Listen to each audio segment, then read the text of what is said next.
Hello, my friends. I hope this evening finds you safe, warm, and resting gently after a long day.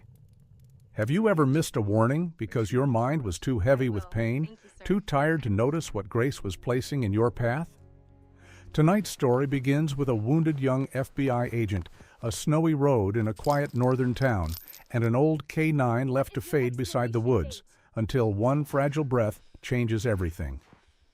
She thinks she is saving a forgotten dog, but before long, that loyal soul will save her life and lead her to a darkness hidden behind ordinary doors. Before we begin, tell me where you're watching from, and if stories of faith, second chances, and loyal dogs touch your heart, please like this video and subscribe to the channel. The town of Glass Harbor, Minnesota, wore winter the way certain people wore old sorrow, with stillness, discipline, and a brightness that could fool a stranger into calling it peace. Snow rested over the rooftops in clean white folds, the birch trees stood along the road like pale candles set in the earth, and the frozen lake beyond town reflected the morning sky with the cold shine of beaten silver. Naomi Keene ran through that pale world just after sunrise, her breath lifting in soft clouds before her face. At 28, she was young enough to look strong even when she felt broken. She was of medium height, lean and athletic from academy years and federal fieldwork, with a narrow waist, long legs, and the quiet balance of someone trained to notice danger before it spoke aloud. Her dark brown hair was tied back in a practical low ponytail, though loose strands kept escaping around her temples in the damp winter air. Her skin had the faint olive warmth of summers that used to mean something happier, and her gray-green eyes, clear and sharp by nature, now carried the tired watchfulness of a woman who had been sleeping beside ghosts. The injury in her left shoulder had healed enough for movement, but not enough for trust. Some mornings it ached like weather trapped beneath the skin. Most mornings the deeper pain lived elsewhere. Naomi was an FBI agent on mandatory recovery leave after a major case had closed with praise on paper and ruin in her nerves. She had done her job. She had survived. Those facts did not always feel like the same thing. So she had come back to Glass Harbor, to the small cedar cabin near the woods that had once belonged to her aunt, hoping simple habits might teach her body how to belong to ordinary life again. Run at dawn. Eat warm food. Sleep before midnight. Do not listen to sirens. Do not replay the final hours of the case. Do not let memory turn every silence into an ambush.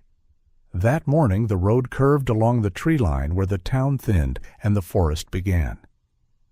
The snow was fresh but light, soft enough to hush her footfalls, bright enough to make her eyes water. Naomi kept a steady pace, arms moving, breath counted, mind trying its best not to drift toward the old sounds she was always trying not to hear. She had nearly reached the bend near the birch stand when something small caught at the edge of the world. Not a bark, not a branch, something thinner, a ragged little thread of sound. Naomi ran 3 more steps before she stopped. Her chest rose sharply. She turned her head and listened. Nothing. Only wind moving over snow and the far-off complaint of ice settling on the lake. She almost told herself it had been memory, the mind's cruel habit of taking one harmless sound and dressing it in old fear. Then it came again, a torn, breath-sized cry drifting out from the trees, so faint and lonely it seemed less heard than felt. Naomi left the road at once. Snow brushed against her calves as she crossed the ditch and moved through a stand of brittle grass bowed under frost. Ahead, near the edge of the woods, an old tree leaned over a patch of ground where the snow had been disturbed. She saw the chain before she saw the dog. It was looped around a rotting stump of a tree, half hidden beneath drifted snow and dead weeds, the metal stiff with ice. At the other end lay a German shepherd, old and nearly collapsed into himself. He looked to be around 9 years old, perhaps older from hardship, with a black and tan coat now dulled by dirt, frozen clumps, and neglect. His ribs showed sharply beneath the fur. One ear still tried to stand, the other sagged from exhaustion. His muzzle had gone silver with age, and his eyes, dark, deep, fever-bright, lifted toward Naomi with a terrible kind of intelligence. He did not thrash. He did not beg wildly. He watched. That was what stopped her breath. There was evaluation in that gaze. Training. A creature too weak to rise, yet still trying to decide whether the human shape moving toward him meant pain or rescue. Naomi crouched slowly, every instinct in her body telling her not to startle him. "Hey," she said, and her own voice sounded rusted from too much silence. "Easy now." Up close, the damage hurt more. The fur around his neck was rubbed thin and raw where the restraint had bitten in. His breathing came in shallow pulls, each one catching at the end as though cold had settled deep in his chest and refused to leave. A water bowl nearby was frozen solid. The food dish lay overturned and empty. Naomi swallowed hard. The world narrowed. Not to the woods, not to the snow, but to this one living thing left out here, as if his life had become an inconvenience someone no longer wished to carry. The dog's nose twitched weakly toward her glove. There was fear in him, yes, but not confusion. He understood human hands. He had known commands once. He had probably known duty. Naomi felt the old pressure building behind her ribs, the one that sometimes came before panic, but another feeling rose ahead of it, clearer, steadier. Refusal. She would not leave him here, not in this cold, not alone. She slipped off her running jacket and wrapped it carefully around his trembling body. He was shockingly light when she worked one arm beneath him. Too light. His head fell against her forearm with the exhausted surrender of something that had spent all its strength staying alive just long enough to be found. Naomi stood, clutching him against her chest, and for one dangerous moment the heat of his fever and the frailty of his body brought back a rush of memory from the case she was trying to escape. Hallway lights, a body going slack, her own voice calling for help through bloodless lips. She stopped beside her car and forced herself to breathe. In through the nose. Hold. Out slow. The dog gave a tiny broken sound and pressed his muzzle against the collar of her sweater. That was enough to pull her back. Glass Harbor Animal Care sat just off Main Street in a white clapboard building with narrow windows and a porch rail frosted at the edges. Warm air struck Naomi as soon as she pushed through the door. The clinic smelled of antiseptic, wet coats, stale coffee, and the humble effort it took to keep small lives from slipping away. Dr. Celia Monroe came around the counter before Naomi even reached it. Celia was in her early 40s, tall and straight-backed, with a lean frame and a face sharpened more by competence than by age. Her chestnut hair was pinned back low and neatly, though a few strands had escaped near her temples after what was clearly already a long morning. She had pale skin dusted faintly with freckles across the nose, steady blue eyes that missed little, and the brisk manner of a woman who had spent years choosing useful action over sentimental display. "Bring him here," she said, already opening the treatment room door. Naomi laid the dog onto the exam table while Celia checked his pulse, lifted an eyelid, and listened to his chest. Her expression tightened by degrees. Severe dehydration, malnutrition, respiratory infection, likely worse than it sounds. He may not have eaten properly in days, maybe close to a week. Naomi's throat worked once. Can he make it? Celia did not answer quickly. She was not that kind of liar. I don't know, she said, but he's still fighting. That sentence went through Naomi like a hand finding a locked door. Then I'm staying, she said. Celia looked up at her once, reading more than the words. Then she nodded. As she reached for a tray of instruments, the metal clinked softly under the fluorescent lights. The dog, barely conscious, reacted at once. A tiny tightening of the jaw, a flicker of attention, a reflex too disciplined to belong to an ordinary abandoned pet. Naomi saw the scarred collar line more clearly now, the old pressure marks, the way his ears moved toward controlled noise, even through fever. Celia saw it too. For the first time, a different kind of gravity entered her face. She pulled the blanket back just enough to study him, then spoke in a lower voice, almost to herself. He was a working dog. Naomi stood very still. Celia's eyes lifted to hers. He used to be a K9. For a beat, the whole room seemed to hold its breath around that truth. Then Celia and her staff wheeled the table toward the emergency room, and Naomi could only watch as the door swung shut between her and the dog, leaving her alone in the sudden silence of the hall. By the time the emergency room door shut behind Rook, the morning light over Glass Harbor had gone thin and colorless, the kind of winter light that made every window in town look warmer than it really was. Naomi Keene remained where she was in the hallway for a moment, her hands empty now, her running jacket gone, her heartbeat still trying to catch up with the strange violence of tenderness. The clinic smelled of iodine, damp wool, coffee left too long on a warmer, and the sharp, clean effort human beings make when they refuse to let a small life slip away without a fight. Naomi stood in that smell with snow melting off her shoes and felt, for the first time in many weeks, as if she had stepped into a room where fear did not get to be the only authority. "Doctor?" Celia Monroe moved through the treatment area with the clipped calm of a woman who had spent enough years in veterinary medicine to know that panic only wasted time. In the clearer light, Naomi saw more of her than she had at the front desk. Celia was tall and narrow through the waist, with strong shoulders under her cream medical coat, and the kind of straight-backed posture that suggested old discipline rather than vanity. Her chestnut hair was pinned low, practical and neat, though the day had already loosened a few strands around her temples. Her pale face was more intelligent than pretty, sharpened by long hours, hard choices, and a profession that required mercy without softness. She did not speak in false comfort. Naomi respected that immediately. "His temperature is dangerously low," Celia said while checking monitors and directing supplies with one hand, already reaching for the next task. "He is severely dehydrated, malnourished, and his lungs sound very bad.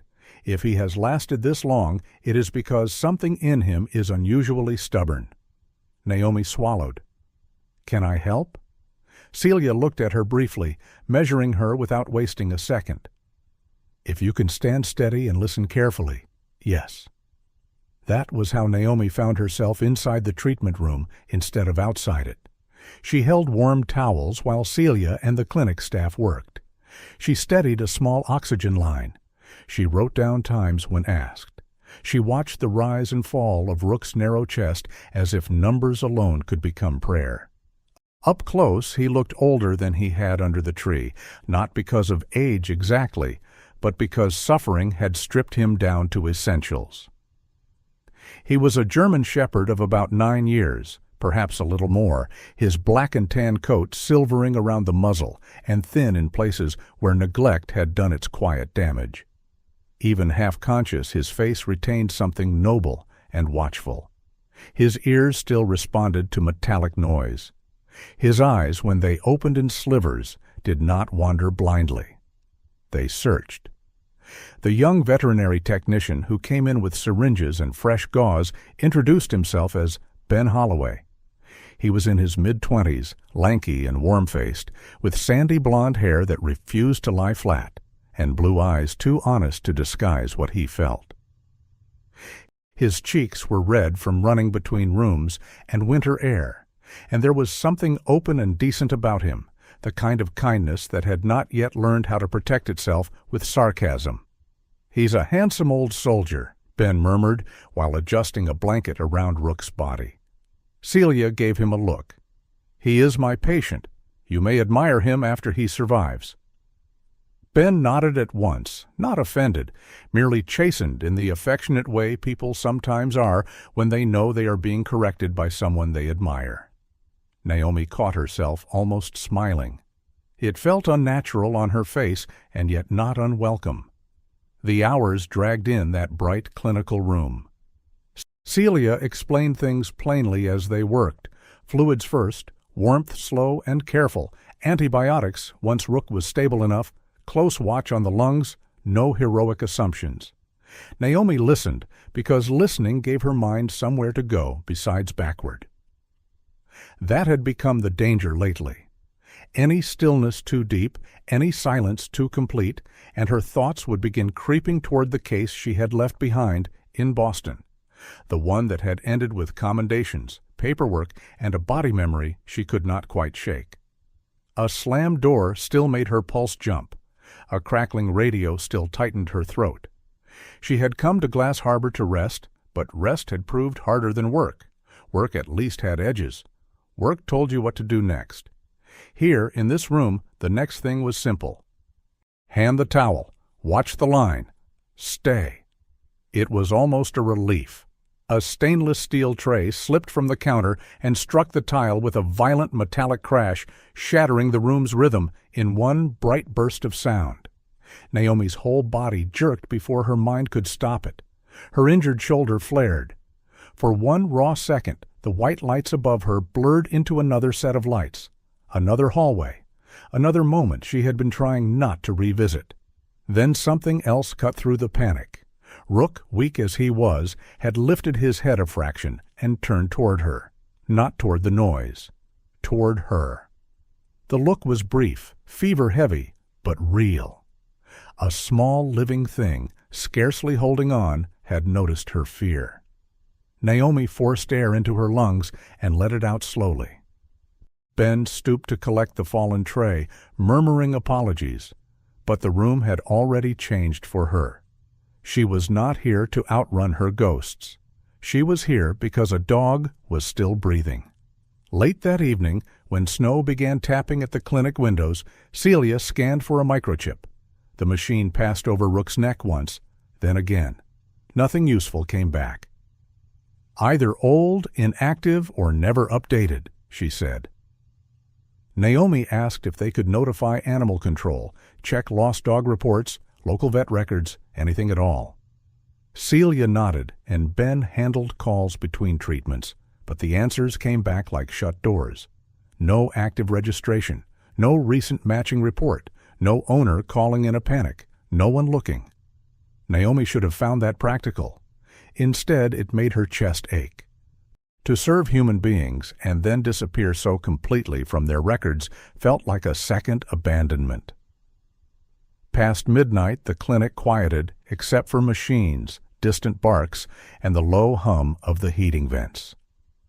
Celia finally pushed a cup of terrible coffee toward Naomi and leaned against the counter with tired grace. "You can go home for a few hours," she said. Naomi looked at the oxygen cage. "I'd rather stay." Celia studied her, not intrusively, just enough. "He is not the only one here holding himself together by assignment, is he?" Naomi stared down into her paper cup. She did not answer directly. She did not need to. Celia's voice softened by only a degree. "All right, stay then. But sit down before you become my second patient." So Naomi sat in a plastic chair beside the cage, listening to the measured hiss of oxygen and the fragile, imperfect rhythm of Rook's breath. Somewhere around dawn, the gray light of morning crept back over the world. Rook stirred. It was only a small movement, a lift of the head, the faint opening of dark eyes clouded by fever. Celia came at once, checked his gums, listened to his chest, and let out the careful breath of a woman who trusted improvement only in teaspoons. "He made it through the night," she said. She asked Naomi what name they should put on the temporary file. Naomi looked through the clear plastic wall at the old shepherd's tired face. He had survived cold, hunger, and neglect, with a silence that was somehow fiercer than noise. "Rook," she said. The name landed cleanly in the room. Celia wrote it down. Later, when Naomi finally rose to stretch her stiff legs and told herself she should go home to sleep a little before coming back, Rook turned his head again. With what seemed like the last of his strength, he lifted one paw and touched it weakly against the inside of the oxygen cage. Ben noticed first. Celia noticed next. Neither of them spoke for a second. Naomi looked at that paw resting against the clear barrier, at the effort it must have taken, and felt something inside her shift. "If no one claims him," she said quietly, never taking her eyes off the dog, "I'll take him home." Celia capped her pen and gave a single nod, as if this too had become part of the treatment plan. Outside, morning opened pale over Glass Harbor. Inside, beside a half-frozen dog who had chosen her with one exhausted gesture, Naomi remained in her chair and did not leave. By the time the legal holding period ended and no owner appeared to claim the old shepherd, winter had settled deeper over Glass Harbor, though the light had begun to change in ways only a northern town could notice. Snow still covered the ground, but some mornings it gleamed less like a warning and more like a promise, waiting for its turn. Naomi Keene signed the adoption papers in Dr. Celia Monroe's office with a hand that looked steadier than she felt. The gesture itself was simple, a line of ink, a date, a name. Yet something in her chest shifted when the clerk slid the papers back across the desk and told her, with the plain kindness of small-town routine, that the dog was hers now. Rook stood beside her on a loose leash, his black and tan coat cleaner than it had been under the tree, but still thin along the ribs, his silvered muzzle dignified despite the weakness that lingered in his frame. At around 9 years old, he moved like a dog whose body remembered strength more clearly than it could yet perform it. One ear still rose a little faster than the other. His eyes remained dark and serious, the eyes of a working animal who had known order, purpose, and disappointment, and who had not yet decided whether safety could be trusted. Naomi brought him home to the cedar cabin near the woods, and the place changed almost immediately, though not in any loud or sentimental way. The change came in small domestic sounds that would have meant nothing to anyone else, and everything to a woman who had grown too accustomed to silence. There was the faint click of Rook's nails on the kitchen floorboards when he followed her from stove to sink. There was the slow exhale he made when settling near the cast-iron heater, as though warmth itself was still a new idea. There was the soft clink of his water bowl, the rustle of blankets, the occasional rough little cough that reminded Naomi healing was still a road, not a miracle. She built the first 2 weeks around his care. Meals softened with broth, medication on time, short trips to the porch when the wind was gentle, no long walks, no heroic expectations. After 15 days, Rook could move steadily through the cabin and onto the porch for a few quiet minutes at a time, but nothing more.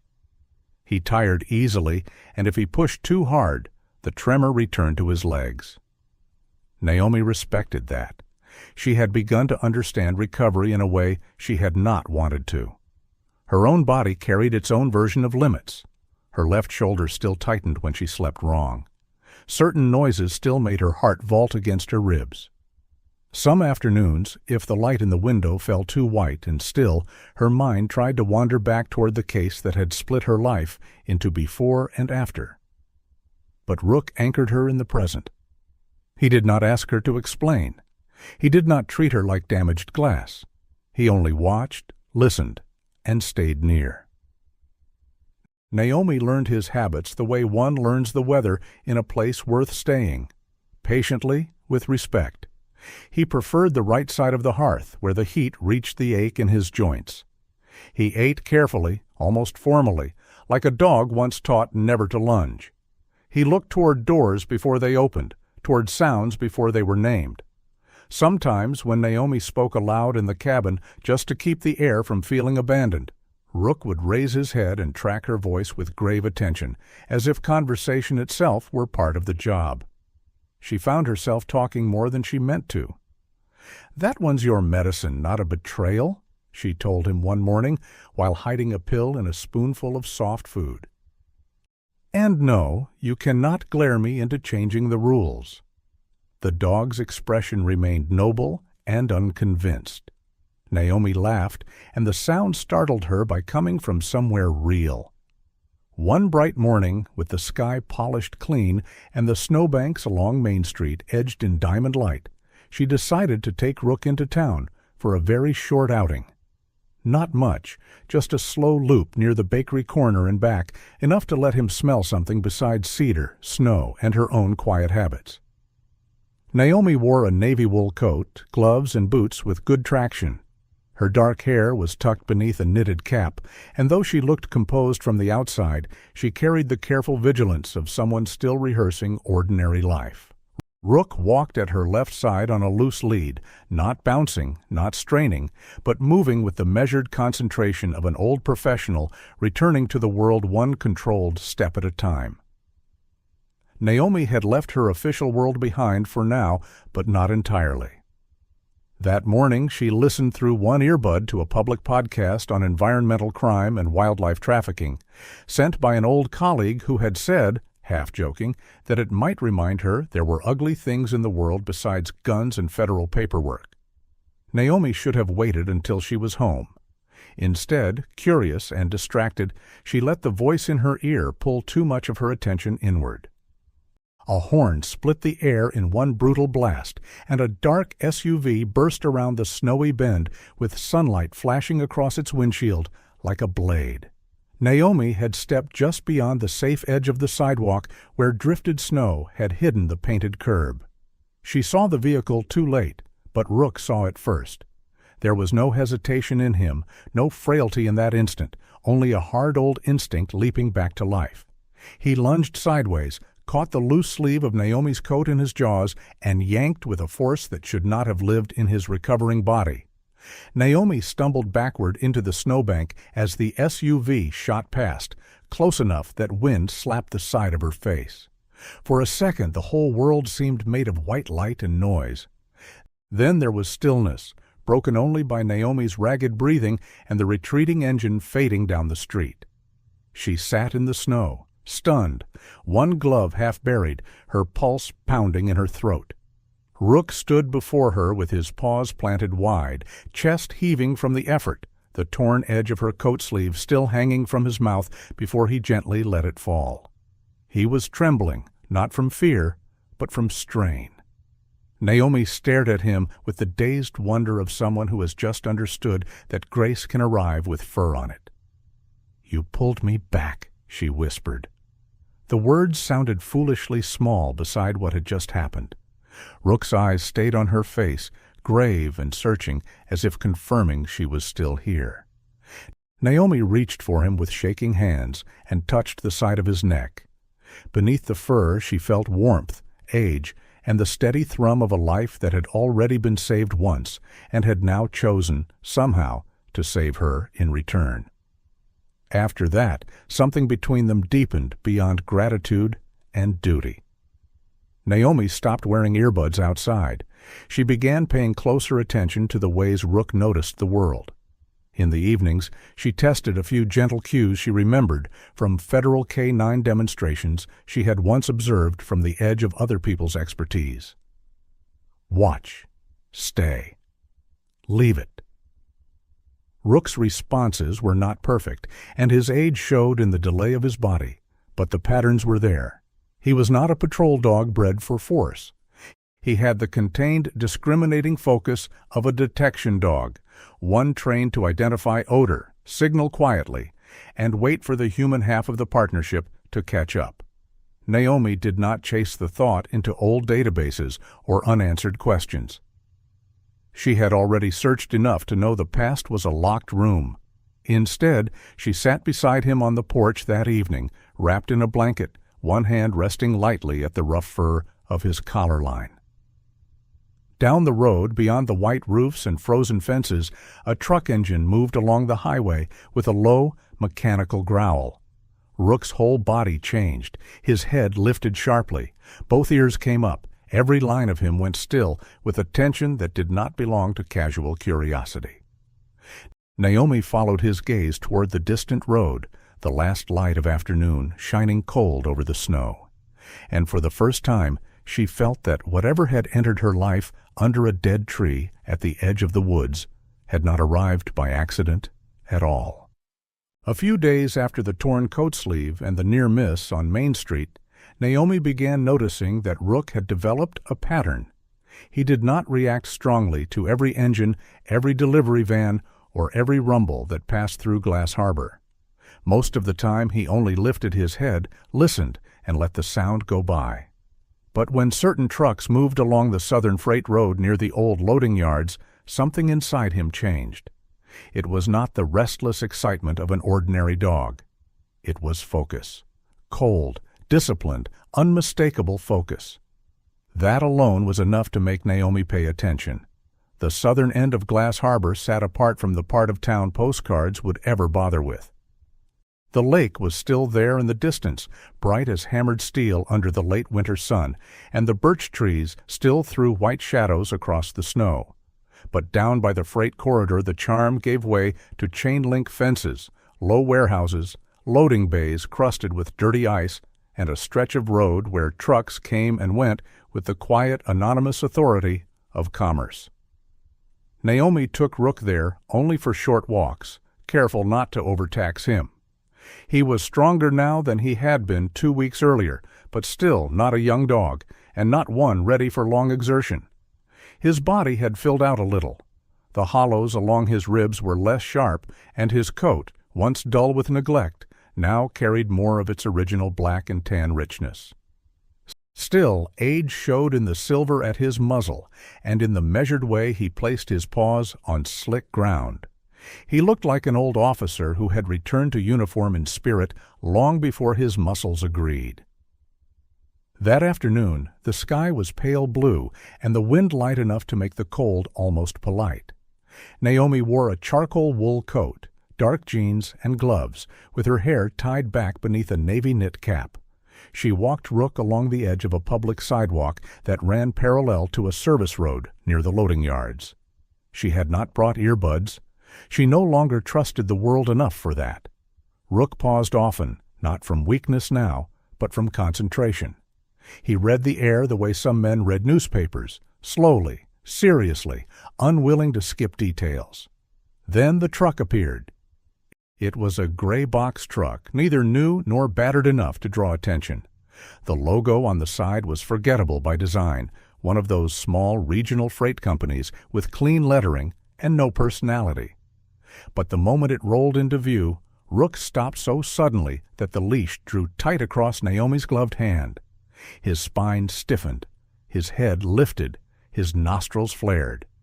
A low, sharp bark broke from him, so rare and so controlled that Naomi felt it like a hand closing around her thoughts.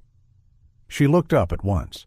The rear door of the truck had not fully sealed, just enough of a gap remained to show stacked cardboard crates inside. Labels flashed in passing. Decor masks, educational specimens, craft materials, nothing illegal on its face, nothing dramatic. Yet there was a faint haze curling from the seams of the truck's cooling unit, and even from where she stood she could see condensation along the metal latch. Naomi said nothing. She stepped aside, letting Rook settle before the strain became too much, and watched the truck pull toward a short-term warehouse near the edge of the old industrial strip. The driver jumped down only long enough to exchange paperwork and avoid eye contact. He was a compact man in a dark cap and padded vest, built like someone who spent his life lifting boxes and mistrusting questions. Nothing about him screamed criminal genius. If anything, that made Naomi more cautious. Real wrongdoing often wore ordinary faces because ordinary faces passed through the world untouched. She took out her phone and, from the public sidewalk, photographed the truck, the rear plates, the loading bay number, and the company name stenciled on the side. Then she crouched to one knee beside Rook. "Easy," she murmured. "I saw it too." Rook did not look at her. He kept staring at the truck with a stillness that felt almost human. A metal bay door slammed somewhere down the row with a thunderous crash, and a flock of crows exploded upward from the warehouse roof, black wings striking the white sky like torn paper. Rook did not flinch. He only gave one more hard bark at the gray truck and then went completely silent, his body locked in that eerie, working dog stillness. Naomi felt a chill that had nothing to do with the weather. That was not curiosity. It was recognition. Back at the cabin, Naomi spread her notes across the kitchen table beside a mug of coffee gone cold too quickly. She worked the way she always had when instinct met uncertainty. Quietly, methodically, without trying to force the answer before the facts were ready. The company name on the truck led to a shipping registration that appeared current but thin. The warehouse lease traced back to a limited liability company incorporated only months earlier. Insurance records showed unusually high declared values for shipments that were supposedly craft goods and educational materials. The route logs available through public freight records suggested infrequent but expensive deliveries, which did not match the profile of ordinary decorative imports. None of it was proof. All of it was enough to make her uneasy. Naomi's training had taught her something she trusted more than adrenaline. Most serious crimes begin by looking dull. A spreadsheet no one reads carefully. A route nobody questions. A label so generic it becomes invisible. She built a timeline, cross-checking shipment dates, warehouse access, and transportation permits. The pattern deepened instead of dissolving. She saw short storage windows, odd routing from coastal processing hubs, and shipment descriptions vague enough to mean anything. When she looked up wildlife trafficking concealment methods from public enforcement bulletins, several keywords matched the labels she had photographed. Not enough for an accusation, enough for a call. Agent Luke Mercer answered on the fourth ring. Naomi knew him only by reputation and one forgotten panel discussion at a federal conference years earlier. He worked wildlife crime for U.S. Fish and Wildlife Service, which meant he spent his days in a corner of law enforcement many people found too distant to take personally until they understood what the trade really meant. Luke's voice was rough and level, the voice of a man who had learned not to waste energy, sounding impressive. When they later switched to video so Naomi could walk him through the photographs, she saw a man in his late 30s with a weathered face, close-cropped dark hair beginning to gray at the temples, and a strong jaw shaded with the beginning of a beard after what looked like a long day.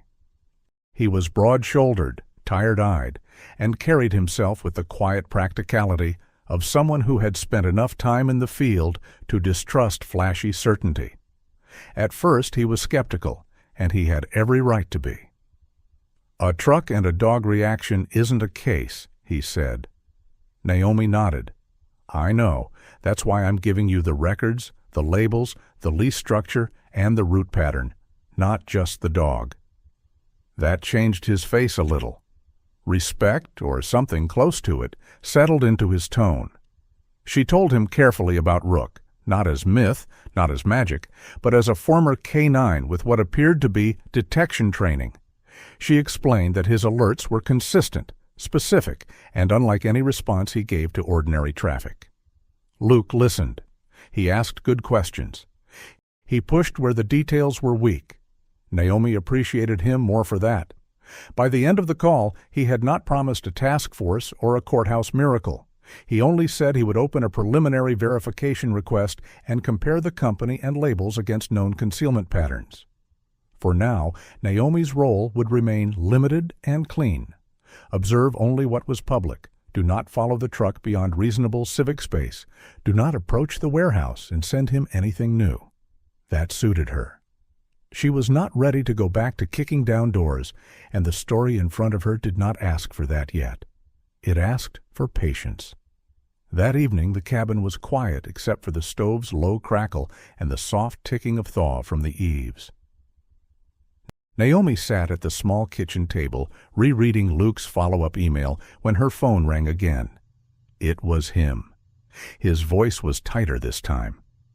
"I ran the company and some of the label language through prior seizure summaries," he said.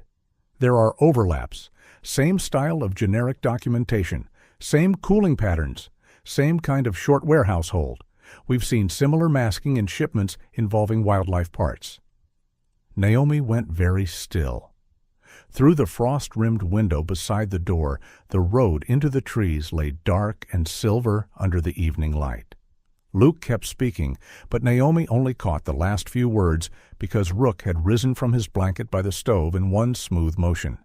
Every part of him sharpened. He turned toward the forest road, ears high, body tense, as if the gray truck had just passed somewhere beyond sight. Naomi stood up slowly, phone still at her ear, and followed his gaze into the deepening blue of the winter dusk. By the time Luke Mercer returned to Glass Harbor in person, the town had begun to look brighter in that deceptive northern way, all white roofs and polished sunlight, as if winter wished to be admired for beauty and forgiven for cruelty. Naomi met him just after dawn near the public lot across from the old industrial strip. He stepped out of an unmarked government SUV with the same rough steadiness he had carried over the phone, but in person he seemed even more weathered by his work. Luke was a man in his late 30s, broad through the shoulders, with a square jaw shadowed by dark stubble and a face cut by long hours outdoors, and too many cases that had taught him the worst appetite in the world was often the appetite for rare things. His dark hair was clipped close, iron showing faintly at the temples, and his hazel eyes had the alert, restrained look of someone who had learned never to confuse calm with safety. He spoke quietly, moved efficiently, and treated everyone around him with the kind of respect that comes not from charm, but from old discipline. "You found the crack in the wall," he told Naomi after reviewing her photos and notes one last time. "Now we see what's behind it." Rook stood at Naomi's left side on a short lead, older and still lean, his black and tan coat fuller than it had been under the rotting tree, but not yet heavy with full recovered strength. The silver around his muzzle made him look wise, even when he was only tired. He watched Luke without hostility, then shifted his attention to the loading road, nose lifting into the wind. Naomi had insisted on bringing him only for the limited public side identification pass, not into any tactical danger. Luke had agreed because Rook's reactions had already proven consistent and because Luke understood what many investigators eventually learn.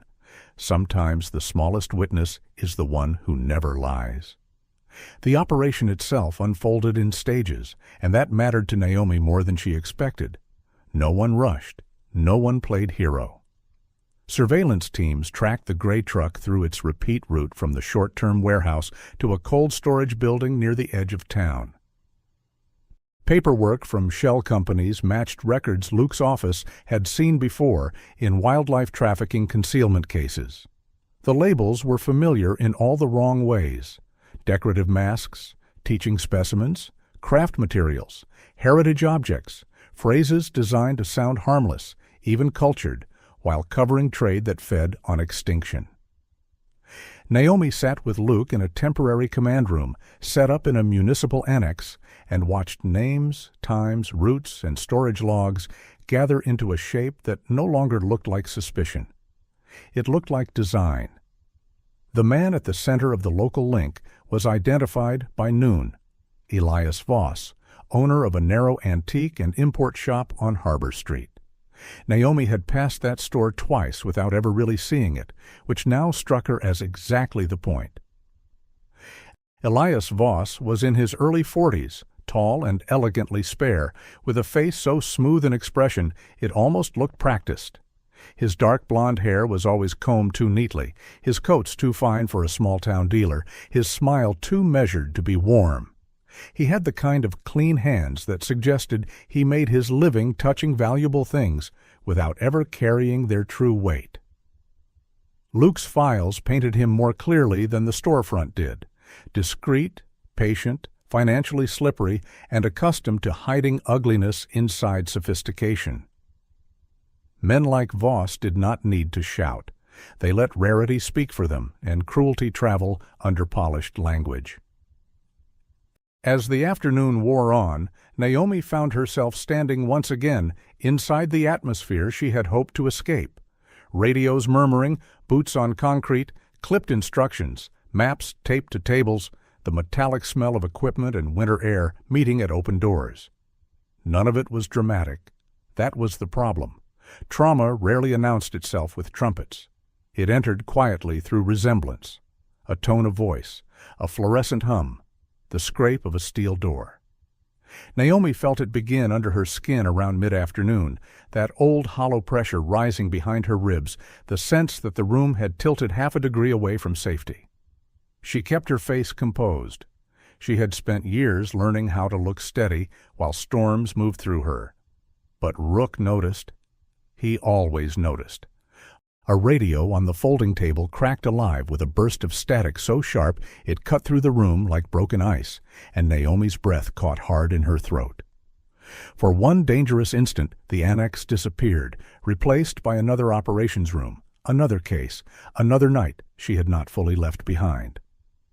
Then Rook pressed the length of his shoulder lightly against her knee. The contact was simple, warm, unmistakably real. Not a command. Not a rescue, just presence. Naomi looked down, met the old shepherd's dark eyes, and felt the world settle back into its correct shape around that small act of loyalty. Just before dusk, Luke approved the warrant execution. Naomi did not go in with the entry team. That boundary mattered. She remained in the secondary support position with Rook and 2 officers at the perimeter, where she could assist with identification and documentation if needed. Even there, the cold bit hard. The storage building stood against the whitening sky like a steel box abandoned by mercy, low and wide with frost around the seams. When the main doors rolled open at last, a breath of chilled air spilled out, carrying the faint preserved smell of chemicals, packing material, and something older and sadder beneath it. The initial crates matched the paperwork well enough to fool a casual inspection. Decorative carvings, imported masks, educational display items. But one section of the trucked-in pallet line drew Rook's full attention. He did not bark wildly. He froze. His head angled toward the underside of a raised loading platform where nothing obvious showed in the first sweep. Naomi pointed it out at once. The expanded search found the hidden compartment. Everything after that moved with the terrible clarity of facts, no longer trying to hide. Beneath the false floor were sealed containers packed with carefully preserved wildlife parts: skulls, hides, bones, scales, tusk fragments, and protected remains documented in coded inventory sheets meant for collectors in multiple states. Alongside them were invoices masked as decorative imports, shipping manifests under false descriptions, contact lists, encrypted messages, and a ledger of payments routed through layered accounts. Luke stood over the evidence with the face of a man who had expected ugliness and still hated being right. Naomi felt the temperature in the room as something almost moral. This was not just smuggling.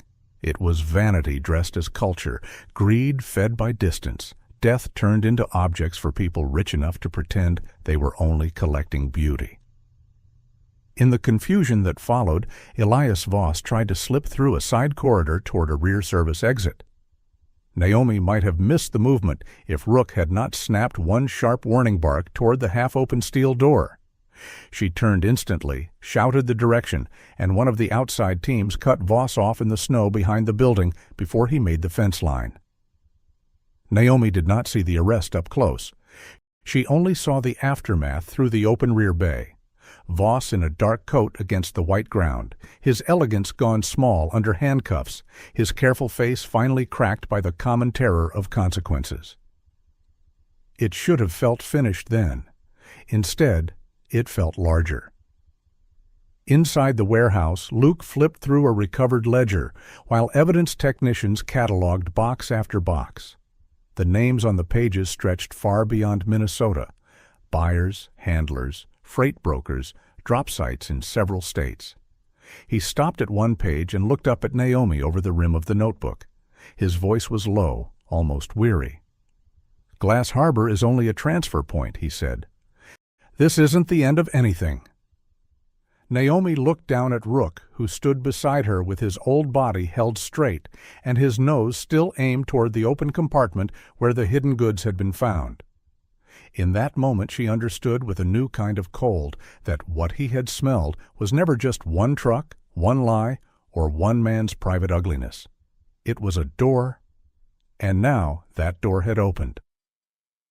Glass Harbor did not become louder after the raid. That was not the way of northern towns.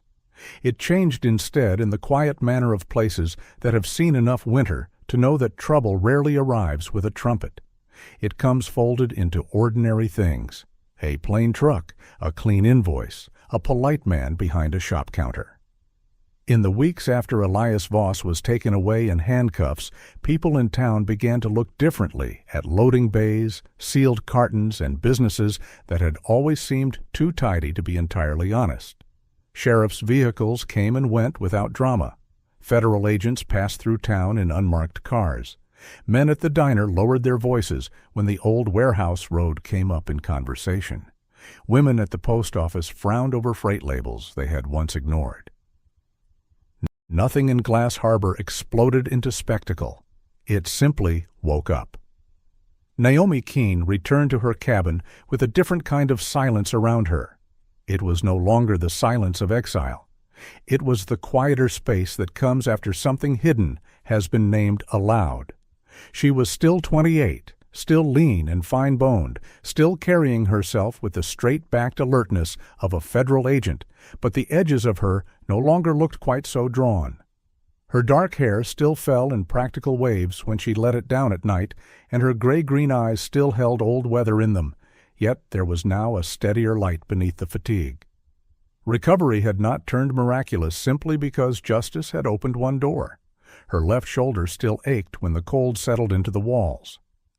Some nights, if a branch struck the roof too sharply or the wind found the wrong seam of the house, she woke too quickly, heart racing before reason had the chance to catch up.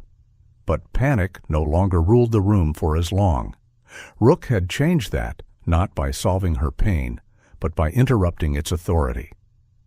He waited for her every morning near the kitchen threshold, older and fuller now, though never quite restored to the bold body he must once have carried in his working years. At around 9 years old, Rook remained a dog marked by endurance rather than youth. His black and tan coat had grown richer over the weeks, but his silvered muzzle still gave him the grave dignity of age.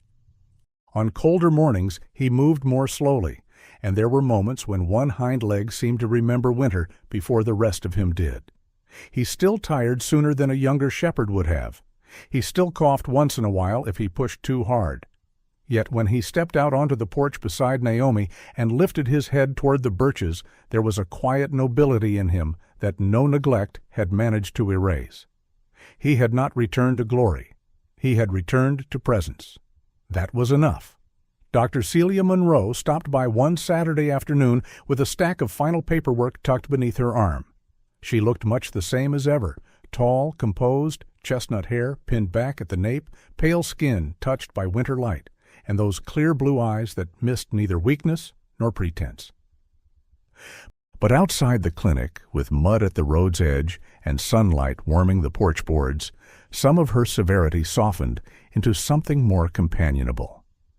"It's official now," she told Naomi, handing over the folder. "No claimant, no return chip data, no new registration match. Rook is yours in every way the law knows how to say it." Naomi took the papers and looked down at the old shepherd, who sat beside her boot with all the solemnity of a judge hearing his own sentence and approving of it. "I think he decided that long before the law did," Naomi said. Celia's mouth curved almost into a smile. "That tends to happen with dogs worth keeping." Ben Holloway came by later that same week in his rusted pickup, bringing donated blankets, a box of chew-safe toys from the clinic's back room, and the kind of awkward cheer that never quite learned how to become cool. Ben was still all long limbs and easy kindness, with that sandy hair forever escaping its own intentions and the open face of a man who had not yet grown ashamed of caring visibly. He had been talking, he told Naomi, to a few people in town who might be willing to help create a small local network for retired working dogs, abandoned service animals, and shelter cases that needed specialized foster care. "Nothing huge," he said, setting the box on her porch. "Just something decent. Someplace old dogs don't get forgotten because they stopped being useful to somebody." Naomi looked at him for a long moment. In another season of her life, she might have nodded, thanked him, and let the idea pass. Instead, she asked what he needed. It was a small question, but it opened a different future. One bright morning, when meltwater slid off the roof in clear silver threads and the lake no longer looked like hammered steel, but like something beginning to breathe again, a sharp crack rang out from the road where a sheet of thinning ice broke loose in the ditch. Naomi flinched before she could stop herself. The old fear flashed through her in one clean white burst. Then Rook rose from the porch boards, came to her side, and pressed his shoulder gently against her calf. The sound faded. The sunlight remained. So did the dog. Naomi closed her eyes, drew one slow breath, and let the moment pass through her, instead of carrying her away. By early spring, Glass Harbor had begun to loosen. Snow shrank into gray-edged patches beneath fences and under porches. The lake turned from metal to cold blue. The birches no longer looked like candles in morning, but like slender witnesses waiting for green. Naomi changed with the season, though she would have denied anything so poetic if asked aloud. She stopped walking with her thoughts sealed off from the world. She no longer wore earbuds outside, preferring the truth of wind, water, and footsteps on thawing ground. She ran shorter distances at first, not to prove anything, only to feel her own body as something other than a machine for surviving bad days. She helped Celia and Ben draw up a list of rescues, fosters, and old working dogs that might need placement or veterinary help. She stayed in contact with Luke Mercer, sending the occasional clarification when the wider investigation needed a date, a record, or a local name. But she did not run toward every new development as if healing could be earned through usefulness alone. That, perhaps, was the deepest change of all. Luke's messages came less often now, but when they did, they carried the widening shape of the truth. The evidence from Glass Harbor had not ended the network. It had opened it. Shipments in other states were being reviewed. Names from the ledger were being matched to brokers, collectors, freight handlers. One thread had led to another. Yet Naomi had learned something over these months that no bureau training had taught her properly. Not every door one opens must be walked through at once. Some victories belong to distance. Some acts of courage look like remaining seated.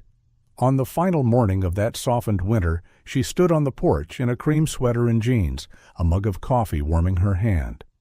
Rook sat beside her, his body heavy with age but easy in trust, his dark eyes turned toward the birch line where the woods met the pale shine of the lake. The cabin behind them smelled of cedar and clean dishes and dog fur warmed by sunlight. Naomi's phone buzzed in her pocket. She checked it and saw Luke's name, followed by a single line. Glass Harbor helped open another route. We're moving on it now. Naomi read the message once, then darkened the screen without replying right away. She sat down on the porch step beside Rook and rested her hand against the warm rise of his back.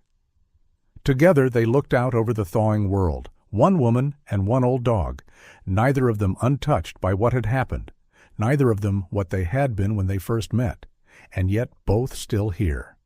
The ice was letting go. So, at last, were they. This story reminds us that healing does not always arrive with thunder. Sometimes it comes quietly, on tired paws, through a small act of loyalty, through one life reaching for another in the cold. Naomi believed she was rescuing a forgotten dog, but in time she learned that the old shepherd was also rescuing her. That is how grace often works in real life. We think we are the strong one, the helper, the one carrying the burden. Then God, in His gentle wisdom, sends comfort back to us through the very soul we chose to protect. One of the deepest lessons in this story is that pain does not have to be the end of a person's purpose. Naomi was wounded, weary, and carrying shadows she could not simply outrun. Ruth was abandoned, exhausted, and left behind by a world that had once needed him. Yet neither one of them was finished. Together they became proof that broken seasons are not wasted seasons. God can still plant something beautiful in a life that feels cold, delayed, or almost forgotten. A scar does not mean hope is gone. Sometimes it means heaven is still writing. The story also teaches us to pay attention to the quiet things. A small sound in the snow, a strange feeling we cannot explain, a living creature in need, a moment to stop instead of rushing past. Many people are waiting for a great sign from God while missing the gentle assignments He places right in front of them every day. A wounded animal, a lonely neighbor, a tired friend, a chance to be kind. The life we change may become the very life that changes us in return. There is also a hard truth here about the human heart. Evil does not always appear with a frightening face. Sometimes it hides behind clean paperwork, polished voices, and ordinary routines. That is why character matters so much in everyday life. We must stay awake in spirit. We must choose honesty over convenience, mercy over indifference, courage over silence. A good life is not built only in grand moments. It is built in daily choices, in how we speak, how we help, how we notice suffering, and how we protect what is innocent and voiceless. And perhaps the tender center of this story is this: animals are not decorations in our lives. They are part of God's creation. They feel fear, loyalty, hunger, trust, and love in ways that humble us. To love animals is not weakness. It is a sign that the heart is still alive. When we care for them, protect them, and refuse to treat them as disposable, we become more human, more merciful, and closer to the kind of goodness this world desperately needs. So let this story be more than something we watched or heard. Let it become a mirror. Let it ask us how we are living. Are we rushing past the wounded things in life or stopping to help?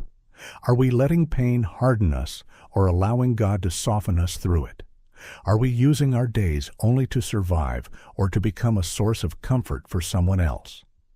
Even a small act of compassion can become a miracle in another life. Even one rescued soul can open a door back to light. If this story touched your heart, please share it with someone who may need hope today. Leave a comment and tell us where you are watching from, and tell us whether you believe animals can be part of God's miracles in our lives.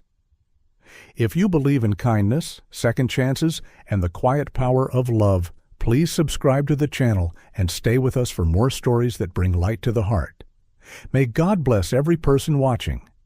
May He bring peace to the troubled mind, strength to the tired soul, healing to the wounded body, and comfort to every home carrying hidden sorrow. May He protect you, guide your steps, and fill your days with mercy. And may He bless the animals of this world, especially the forgotten ones, with gentle hands, safe shelter, and the love they deserve. Amen.